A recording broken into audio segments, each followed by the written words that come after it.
राधा जी एक आम मध्य वर्गीय परिवार की मुखिया थी। वे अपने बेटे शंभू और बहू मनीषा के साथ रहती थी। एक बेटी सीमा थी जो कि शादी के बाद अमेरिका में बस गई थी।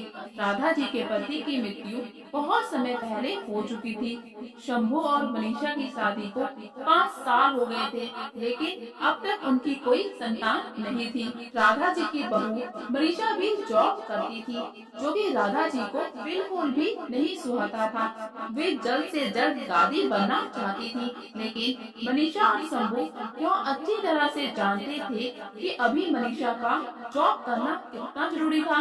राधा जी अपने बेटे शंभू से इस बारे में बात करती तो शंभू किसी न किसी बहाने से बात को टाल देता था। इसलिए वे मनीषा को ही परेशान करने के बहाने ढूंढती रहती थी ताकि वह अपनी जॉब छोड़ दे। और अभी कोरोना काल में तो मानो उनके मन की मुराद ही पूरी हो गई थी। हालांकि वे दिल की बुरी नहीं थी, लेकिन पोते की चाह में वे ना चाहते हुए भी ऐसा कर जाती थी। अपनी हम उम्र सहेली को दादी बनते देखकर उनका मन दुखी हो जाता था। उस दिन वे घर में ऐसा ही कुछ हुआ।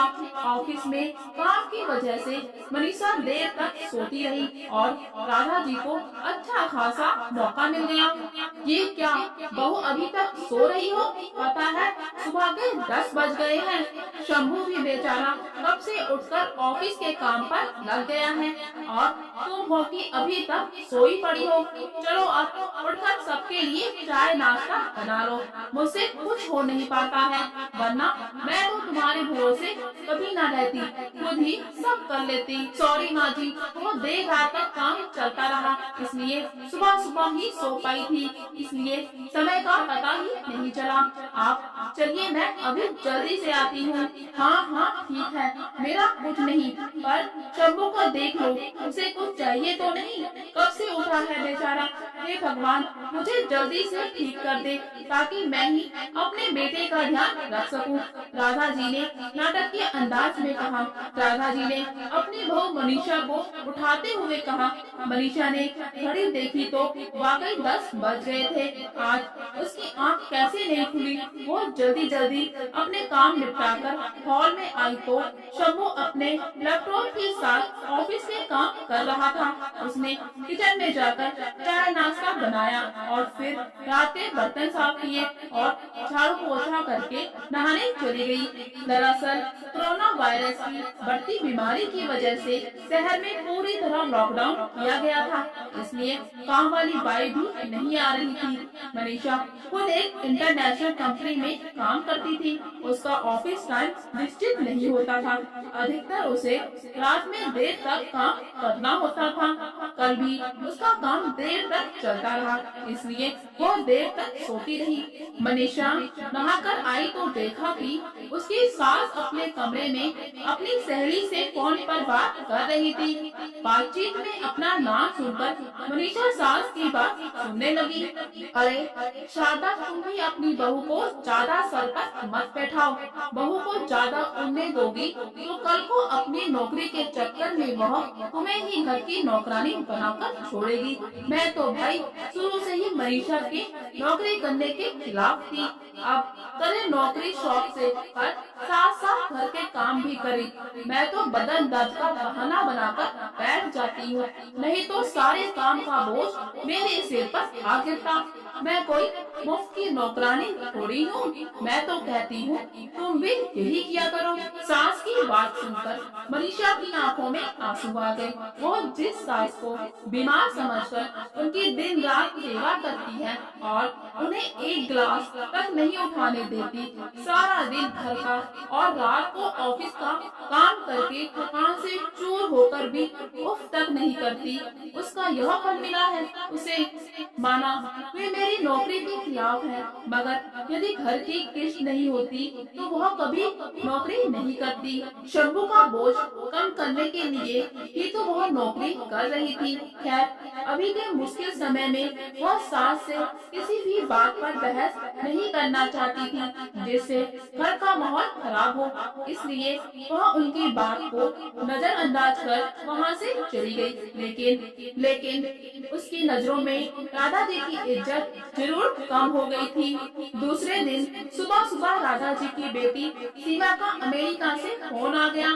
सीमा की सास उसके पास अमेरिका आई हुई थी। आदत के अनुसार राधा जी ने जैसी ही सीमा की सास की बुराई करनी चाहिए, वैसे ही सीमा ने उन्हें डपट दिया। माँ, आप बिल्कुल भी माँ जी के बारे में अनाप शनाप नहीं बोलूंगी। पता है, आपके चक्कर में आकर मैंने उनके साथ कितना बुरा व्यवहार किया था, लेकिन आज मुझे उनकी कीमत पता चल गई है।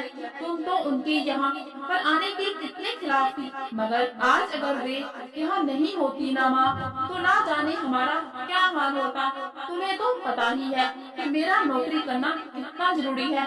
कोरोना ने यहाँ भी ऐसा कहर ढाया है कि घर से ही सब करना पड़ रहा है। किट्टू का बेबी केयर सेंटर भी बंद है। मैं और राजेश फुल टाइम बिजी रहते हैं। ऐसे में माँ जी ने अकेले ही किट्टू के साथ साथ पूरे घर का सारा काम संभाला हुआ है।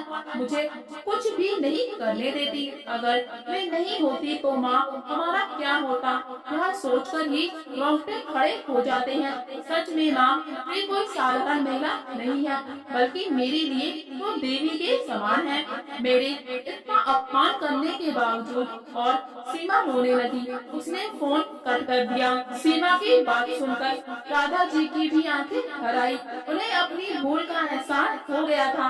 मनीषा तो वाकई उनका कितना ख्याल रखती है।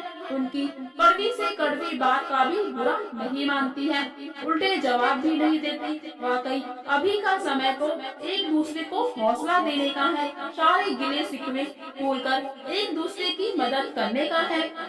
तो फिर वे समाज में कैसे अंधी हो गई थी, इतना कैसे गिर गई थी कि ऐसे मुश्किल समय में अपने ही परिवार की सहायता नहीं कर सकती। उन्होंने उसी समय मनीषा को बुलाकर उसके सिर पर प्यार से हाथ फेरते हुए कहा, मनीषा, आज से घर के कामों की आधी जिम्मेदारी मेरी रहेगी। मैंने आज तक तुम्हें जो भी कहा और किया उसके लिए सॉरी। चलो अब तुम जाकर आराम करो, खाना मैं बना लूंगी। इधर सास का बदला हुआ रूप देखकर मनीषा की भी आंखों में खुशी के आंसू आ गए और अपनी सास के प्रति उसके मन में फिर से पहले वाला सम्मान वापस आ गया था। शायद हमारे जीवन में मुश्किल समय आता ही इसलिए है कि हमें एक दूसरे की अहमियत का पता चले, अपनी गलतियों का एहसास होने और आगे बढ़कर माफी मांगने से वाकई इंसान छोटा नहीं होता, बल्कि बहुत बड़ा हो जाता है।